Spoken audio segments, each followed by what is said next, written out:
বাংলার বিভিন্ন ব্রতের মধ্যে ইতু পূজার ব্রত উল্লেখযোগ্য। ইতু পূজা সাধারণত মহিলাদের ব্রত। কার্তিক মাসের সংক্রান্তিতে অর্থাৎ কার্তিক মাসের শেষ দিনে এই ব্রতর সূচনা হয়। সারা অগ্রহায়ণ মাস ধরে এই ব্রত পালন করা হয়। অগ্রহায়ণ মাসের শেষ দিনে অর্থাৎ সংক্রান্তির দিনে এই ব্রত শেষ হয় ইতু বিসর্জনের মধ্যে দিয়ে। একটি মাটির পাত্রে মাটি ভরে কচু, কলমিলতা, আখ, শুষ্নি, ধান, পাঁচকলাই প্রভৃতি গাছ এবং বীজ বপন করে ইতু বানিয়ে তাকে পুজো করা হয়। প্রতিদিন শুদ্ধ বস্ত্রে শুদ্ধ মনে ইতুকে জল দান করা হলো এই পুজোর রীতি। এছাড়াও প্রতি রবিবার ব্রাহ্মণ দিয়ে নৈবেদ্য সহযোগে পুজো করাতে হয় এবং ইতুর ব্রত কথা শুনতে হয়। সারা অগ্রহায়ণ মাস ধরে পূজার পর অগ্রহায়ণ মাসের সংক্রান্তিতে পুকুর বা নদীতে ইতুর বিসর্জন দিতে হয়। বন্ধুরা, আপনারা কি জানেন কার্তিক সংক্রান্তির দিনে সূচিত হওয়া ইতু লক্ষ্মী আসলে কে? কিভাবে এই ইতু পুজো বাংলার ঘরে ঘরে প্রচলিত হলো? জানেন কি সেই কাহিনী? জানেন ইতু পুজোর ব্রত কথা সম্পর্কে? এই পুজোর মাহাত্ম্য কি? এই পুজো করলে কি ফল পাওয়া যায়? জানেন কি? বন্ধুরা, এই সব তথ্য জানতে হলে অবশ্যই ভিডিওটি স্কিপ না করে শেষ পর্যন্ত দেখতে থাকুন। নমস্কার বন্ধুরা, অজানার পথের নতুন পর্বে আপনাদের সকলকে স্বাগত জানাই। ইতু কি বা কে, এই ব্যাপারে বিভিন্ন মতভেদ আছে। কেউ কেউ মনে করেন ইতু পুজোর অর্থ হলো সূর্য পুজো। এই কারণেই অগ্রহায়ণ মাসের প্রত্যেক রবিবার ব্রাহ্মণ দিয়ে ইতুর পুজো করানো হয়। আবার কেউ কেউ মনে করেন ইতু পুজো করার অর্থ হলো ইন্দ্রদেবের পুজো করা। পূজা যে দেবতারই হোক না কেন, পূজার মূল উদ্দেশ্য হলো সাংসারিক কল্যাণ ও শ্রীবৃদ্ধি ঘটানো। ভক্তিভরে ইতু পূজার ব্রত পালন করলে আর্থিক উন্নতি এবং সংসারের শ্রীবৃদ্ধি লাভের সাথে সাথে সকল মনোবাসনাও পূরণ হয় ব্রতীর।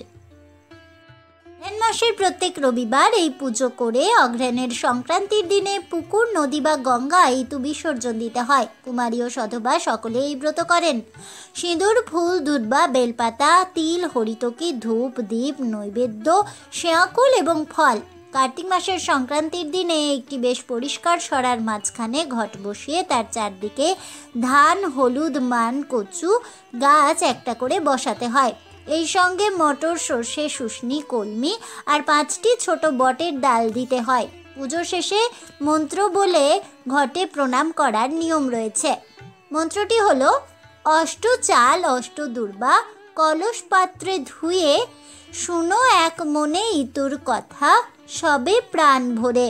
ইতু দেন বর ধন ধান্যে পুত্র পৌত্রে, বারুক তাদের ঘর। কাঠি কুটি কুড়াতে গেলাম, ইতুর কথা শুনে এলাম। এ কথা শুনলে কি হয়? নির্ধনের ধন হয়, অপুত্রের পুত্র হয়, অশরণের শরণ হয়, অন্ধের চক্ষু হয়, আইবুড়োর বিয়ে হয়, অন্তিমকালে স্বর্গে যায়। ইতু পূজার ব্রত কথা। এক রাজ্যে এক খুব গরিব বামুন আর বামুনি বাস করত। তাদের উম্ন আর ঝুমনো নামে 2টি মেয়ে ছিল। একদিন বামুনের খুব পিঠে খাওয়ার ইচ্ছে হওয়ায় সে সব জিনিস জোগাড় করে আনলো। বামুনি রাত্রির বেলায় পিঠে করতে লাগলো আর বামুন রান্নাঘরের পেছনে চুপ করে বসে পিঠে গুনতে লাগলো। এরপর বামুনকে খেতে বসিয়ে বামুনি যখন পরিবেশন করছে তখন বামুন বলল, 2খানা পিঠে কম হলো কেন? বামুনি বলল যে সে তার মেয়ে 2টিকে 2খানা পিঠে দিয়েছে। এই কথা শুনে বামুন খুবই রেগে গেল, কিন্তু কিছুই বলল না। এরপর একদিন সকালবেলা বামুন বামুনিকে বলল, আজ উম্ন ঝুমনোকে ওদের পিসির বাড়ি রেখে আসবো। পিসির বাড়ি থাকলে 2টো খেতেও পাবে আর পরে ওখান থেকেই ওদের বেধারও ব্যবস্থা হয়ে যাবে। আমার বোনের অবস্থা তো খুব ভালো, আমি একদিন অভিমান করে যাইনি। বামুনি খুব খুশি না হলেও মুখে কিছুই বলতে পারল না। বামুন উম্ন ঝুমনোকে নিয়ে বাড়ি থেকে রওনা হলো।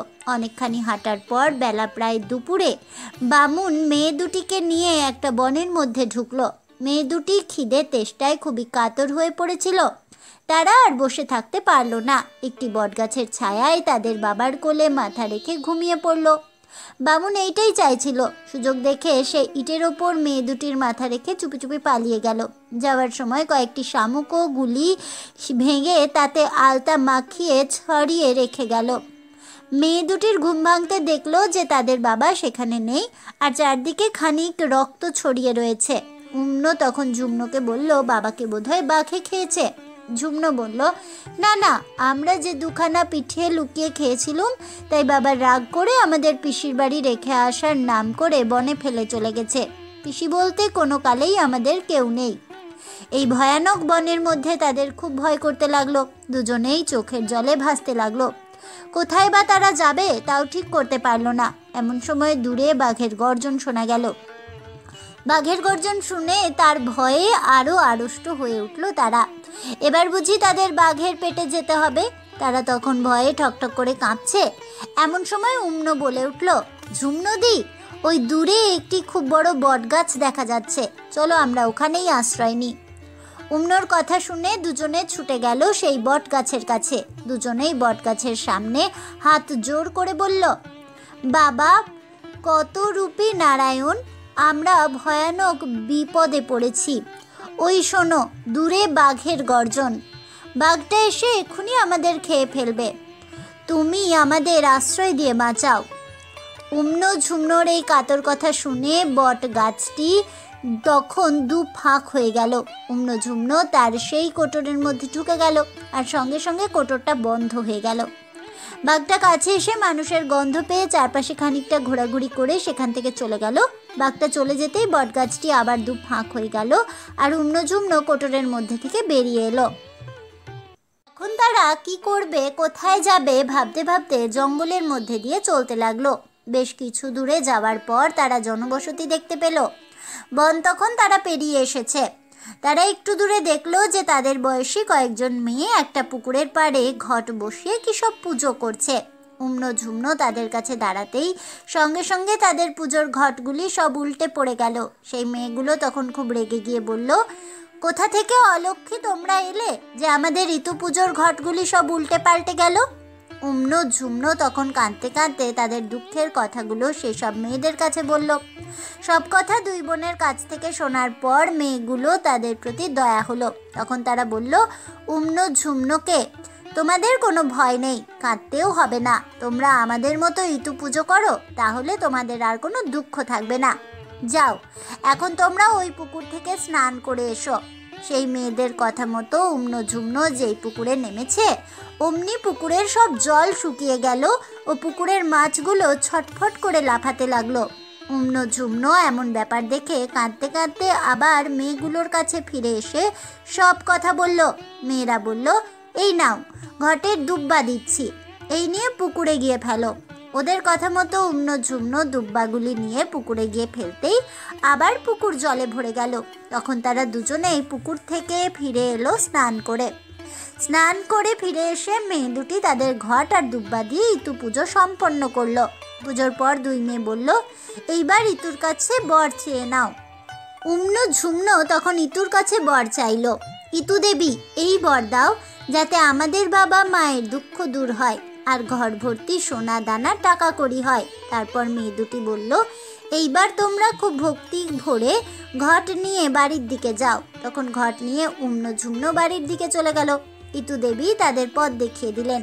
এদিকে উম্নো ঝুমনোর বাবা মা ঋতুর বরে রাজার মতো ধনবান হলো। দুই বোন ক্রমে ঘট হাতে করে বাড়িতে এসে পৌঁছলো। তাদের বাবা মা ভেবেছিল যে এতদিন মেয়ে দুটিকে অবশ্যই বাঘে খেয়ে ফেলেছে আর ওদের আপদ দূর হয়েছে। এমন সময় হঠাৎ উম্নো ঝুমনোকে বাড়ি ফিরতে দেখে তাদের বাবা অবাক হলো। বলল, তোরা এতদিন বেঁচে ছিলি, কোথা থেকে ফিরে এলি? এখন মরিসনি তোরা? উম্নো বলল, বাবা, আমরা যদি মরতুম তাহলে আজ তোমরা এত বড় লোক হতে পারতে না। আমরাই ঋতু পুজো করে মাকে সন্তুষ্ট করে তোমার রাজ্য পাওয়ার বর চেয়েছিলুম, তাই তুমি আজ এত বড় লোক হতে পেরেছ। তখন তাদের বাবা মা তাদের আদর করে ঘরে নিয়ে গেল। বামুনিও তাদের কথা শুনে ঋতু পুজো আরম্ভ করলো। বছর কয়েক পরে বামুন বামুনির সুন্দর ফুটফুটে পুত্র সন্তান জন্মালো। তখন তাদের আনন্দ আর ধরে না। ধন ঐশ্বর্য ছেলে পেয়ে মেয়েদের নিয়ে তারা মনের সুখে ঘর সংসার করতে লাগলো।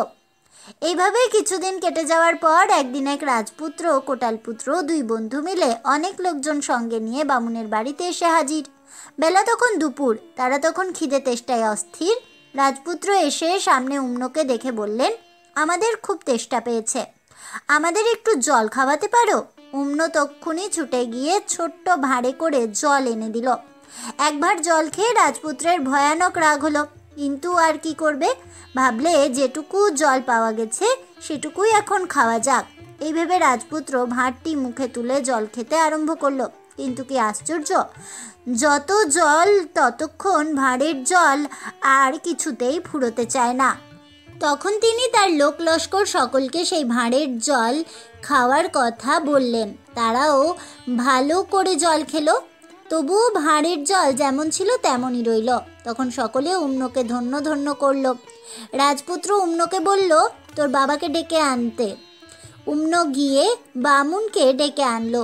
রাজপুত্র বামুনকে বলল, আপনার মেয়েটি বড় ভালো, আমি মদ্র দেশের যুবরাজ, যদি আপনার কোনো আপত্তি না থাকে তাহলে আমি আপনার এই মেয়েকে বিয়ে করতে চাই। বামুন বলল, আপত্তি আমার কিছু নেই, তবে আমার আরও একটি মেয়ে আছে, তার এখনও বিয়ে হয়নি। যুবরাজ বললেন, আমার সঙ্গে আছে কোটাল পুত্র, আপনি ইচ্ছে করলে আপনাদের দুইজন মেয়েকে দান করতে পারেন। বামুন দেখে চমৎকার সুযোগ, আর দেরি না করে গোধূলি লগ্নেই উম্নর সাথে যুবরাজের আর কোটাল পুত্রের সাথে ঝুমনোর বিয়ে দিয়ে দিল। পরের দিন উম্ন ঝুমনো শ্বশুরবাড়ি যাওয়ার সময় বামুনি বললেন, তোরা কি খেয়ে শ্বশুরবাড়ি যাবি উম্ন?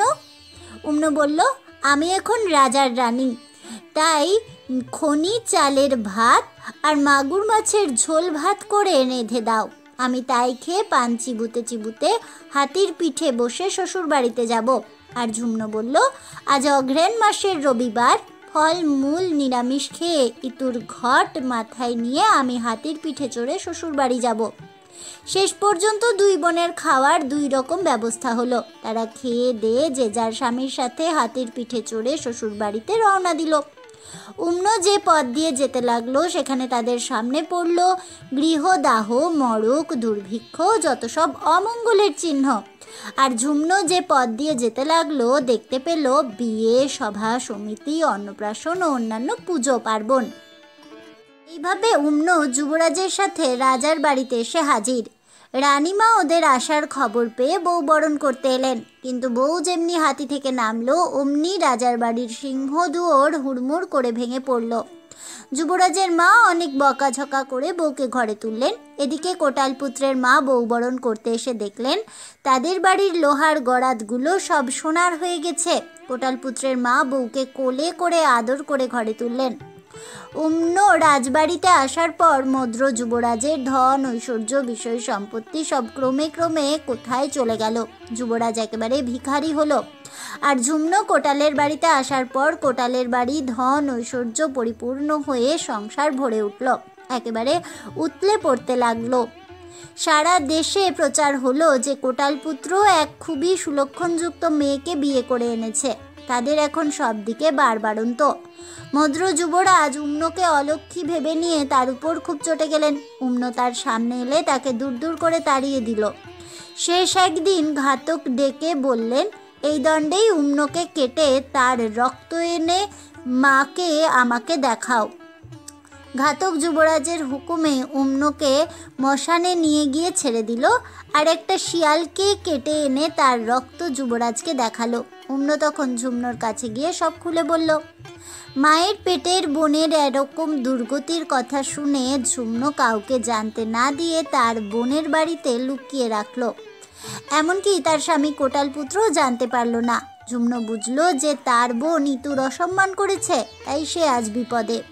তখন থেকে ঝুমনো আবার উম্নকে নিয়ে নিয়ম মতো ইতু পুজো করলো।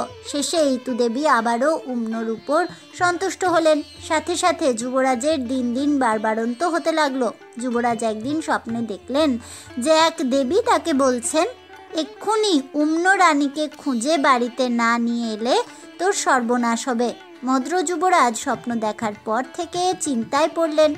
তিনি তো জানতেন যে ঘাতক উম্নকে কেটে ফেলেছে। শেষে যুবরাজ কোটাল পুত্রকে ডেকে এনে স্বপ্নের কথা বললেন। কোটাল পুত্র তখন ঘাতককে ডেকে উম্নর কথা শুনলেন এবং খুব ভাবতে ভাবতে বাড়িতে চলে গেলেন। কোটাল পুত্র উম্ন আর যুবরাজের জন্য দুঃখ করলেন। ঝুমনো স্বামীর এই রকম চিন্তার কারণ জিজ্ঞেস করে উম্নর ব্যাপারে জানলো।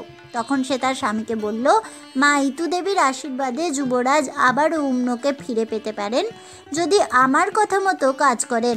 তুমি যুবরাজকে বলো যে আমাদের বাড়ি থেকে তার বাড়ি পর্যন্ত কলা গাছ পুঁততে, তাঁবু ফেলে কড়ির জঙ্গল দিয়ে দিতে পারেন, তাহলে আবারও উম্নকে ফিরে পাবেন।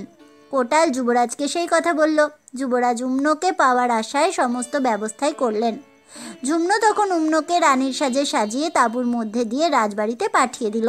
উম্নর চলার উপরে দুর্বার শিকড় পড়েছিল, সেই দুর্বার শিকড়ে লেগে উম্নর পা কাটল। যুবরাজ এতে খুব রেগে গিয়ে হুকুম দিল, এই দণ্ডে 18 হাঁড়ির মাথা আর তাদের বুড়ি মায়ের চোখ দুটো উপড়ে আনা হোক। যুবরাজের বলার সাথে সাথেই হুকুম মতো কাজ হলো। যুবরাজ উম্নকে নিয়ে রাজবাড়িতে ঢুকলেন। তারপর অঘ্রাণ মাসে উম্ন ইতু পুজো করলো, কিন্তু ইতুর কথা শুনবার মতো রাজবাড়িতে কোনো স্ত্রীলোক পেল না। উম্ন তখন যুবরাজকে বলল, একজন উপসী স্ত্রীলোক চাই যে ইতুর কথা শুনবে। যুবরাজ তখনই লোক পাঠালেন, রাজ্যের মধ্যে যে স্ত্রীলোক উপসী আছে তাকে রাজবাড়িতে নিয়ে আসার জন্য। রাজবাড়ির লোক ছুটল চারদিকে, রাজ্যে কোনো উপসী মেয়ে পেল না। শেষে তারা সেই বুড়ি হারিণীকে ধরে আনলো। সে কিছুতে আসবে না, বলতে লাগলো, ওই অলক্ষী রাক্ষসীর জন্য আমার 18 ছেলের মাথা গেল, আর আমি অন্ধ হয়ে গেলুম, আমি কিছুতেই সেখানে যাব না। যাই হোক, রাজবাড়ির লোকেরা তাকে জোর করে ধরে আনলো। সে উম্নর কাছে আসতেই উম্ন তাকে বলল, বুড়িমা, তোমার কোনো ভয় নেই, তুমি আমার ইতুর কথা শোনো, আবার তোমার সব হবে। বুড়ি তখন 18 ছেলের আর তার চোখ ফিরে পাওয়ার জন্য বর চাইল। মা ইতু লক্ষ্মীর আশীর্বাদে তাই হলো। বুড়ি তার 18 ছেলেকে আর নিজের চোখ ফিরে পেল। এরপর হারিণী চারদিকে বলে বেড়াতে লাগলো যে রানীমা উম্নর ইতুলক্ষ্মী পুজোর কথা শুনে সে আবার তার সব কিছু ফিরে পেয়েছে। তখন থেকেই গোটা দেশবাসী সকলেই ইতুর পুজো করে আনন্দে বসবাস করতে লাগলো। ইতুলক্ষ্মী ব্রতের ফল। এই ইতুব্রত পূজা করলে মেয়েদের যথার্থ সুখ সম্পদের অধিকারিণী ও স্বামীর প্রিয়া হয়ে থাকেন। অথ ইতু লক্ষ্মীর ব্রত কথা এখানেই সমাপ্ত হলো। জয়। ইতু পুজোর জয় হোক, জয় হোক ইতু লক্ষ্মী দেবীর। এই বলে আমার আজকের ভিডিওটি আমি এখানেই শেষ করছি। তাহলে বন্ধুরা, ইতু পুজো আসলে কি, কিভাবে ইতু পুজো করতে হয় এবং সর্বোপরি ইতু পুজোর ব্রত কথা শ্রবণ করে আপনাদের কেমন লাগলো অবশ্যই আমাকে কমেন্টে জানাবেন। ভিডিওটি ভালো লেগে থাকলে লাইক শেয়ার করতে ভুলবেন না। আমার চ্যানেলের নতুন বন্ধু হয়ে থাকলে চ্যানেলটিকে সাবস্ক্রাইব করে দেবেন। পাশে থাকা বেল বাটনটি প্রেস করে রাখবেন নতুন ভিডিওর নোটিফিকেশন পাওয়ার জন্য। দেখা হচ্ছে পরের ভিডিওতে। ততক্ষণ সবাই ভালো থাকুন, সুস্থ থাকুন, আর অবশ্যই সঙ্গে থাকুন আর দেখতে থাকুন অজানার পথে।